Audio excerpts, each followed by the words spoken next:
Hello IBS family, কেমন আছেন সবাই? আশা করি ভালো আছেন। আমিও আল্লাহর রহমতে অনেক ভালো আছি। তো আজকেও কথা বলবো আইবিএস নিয়ে। তো আইবিএস কি, আইবিএস এর লক্ষণ কি, আপনারা সবাই অবগত আছেন যে আইবিএস হচ্ছে একটা মনের রোগ। আইবিএস এর লক্ষণগুলো হচ্ছে আপনার পেটের মধ্যে কারো কারো হচ্ছে কনস্টিপেশন, কারো কারো হচ্ছে লুজ মোশন, ডেইলি 4-5 বার টয়লেটে যাইতে হয়, আর কারো কারো হচ্ছে কনস্টিপেশন, 2-3 দিন পর পর টয়লেট হয়। আরেকটা লক্ষণ হচ্ছে পেটের মধ্যে ব্লোটিং হয়, ক্র্যাম্পিং হয়, ভুটভাট করে, আওয়াজ করে, কোনো খাবারই হজম হয় না, পেট ফেঁপে থাকে, পেটের মধ্যে অস্বস্তি, তারপর হচ্ছে মাথার মধ্যে অলওয়েজই টেনশন চলে, টেনশন ঘুরে, আপনার ব্রেইনটা ওভার অ্যাক্টিভ কাজ করে, আপনার ব্রেইনটা স্বাভাবিক না, আপনার ব্রেইনে যে নিউরনগুলা ওইগুলো ওভার অ্যাক্টিভ থাকে, মানে সবসময় হচ্ছে ফিউচারে কাজ করে। আপনার ব্রেইনটা স্থির না, অস্থির, আপনার রাতে ঘুম হয় না, আপনার মধ্যে টেনশন ছিল, আপনি প্রচুর টেনশন বা হেডেকে ছিলেন, এর ফলে হচ্ছে আপনার এই প্রবলেমগুলো হচ্ছে, এবং আপনি এই প্রবলেমগুলো দীর্ঘদিন সাফার করতেছেন। 6 মাস, 1 বছর, 4 বছর, 10 বছরও হয় এরকম। তো এটাকে আইবিএস বলে। তো আইবিএস আমি আইবিএস এর পেশেন্ট ছিলাম। আমি প্রায় 7 বছর আইবিএস এ ভুগছি। আজকে প্রায় 3.5 বছর যাবৎ আমি সম্পূর্ণ সুস্থ।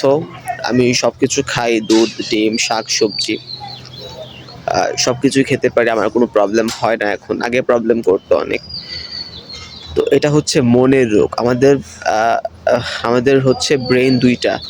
একটা হচ্ছে আমাদের গাট ব্রেইন, মানে পেটের ব্রেইন, আরেকটা হচ্ছে আমাদের সেন্ট্রাল ব্রেইন।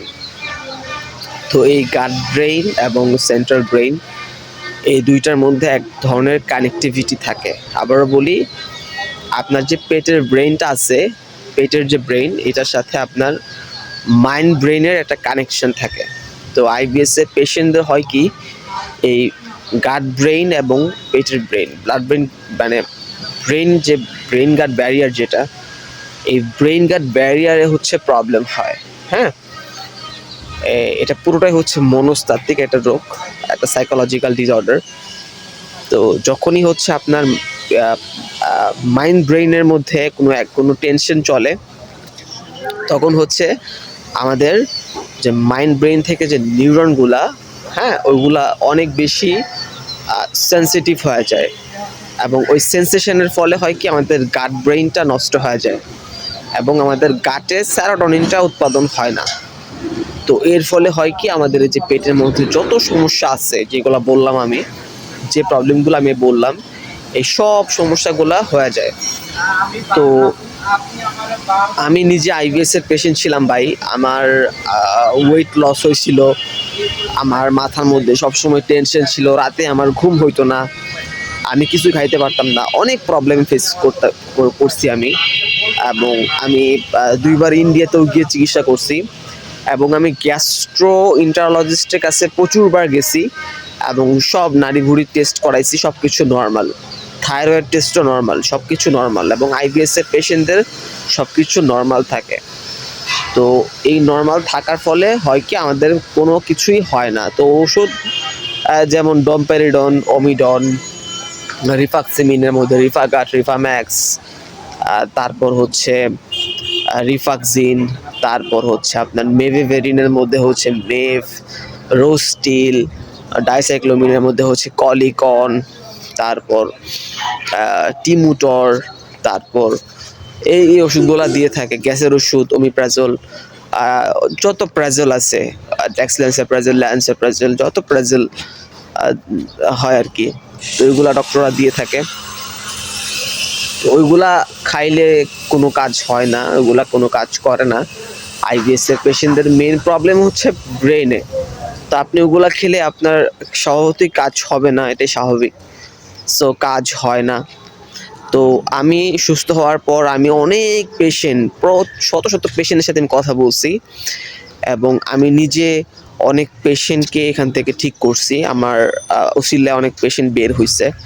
তো আসলে ডক্টর আসলে কি, হ্যাঁ ডক্টরের কাছে যাবেন, ডায়াগনোসিস করবেন, কিন্তু ডক্টর আপনার দেখেন কে কার উসিলায় ভালো হয় এটা বলা যায় না, কখন কে কোন উসিলায় ভালো হয়ে যায় এটা বলা যায় না, কিন্তু একটা আইবিএস এর পেশেন্ট যে ভালো হয়ে যায় সে আসলে ভালো হওয়ার প্রসেসটা জানে যে কিভাবে আইবিএসটাকে রেকগনাইজ করতে হয় এবং কিভাবে এটা থেকে ভালো হইতে হয়।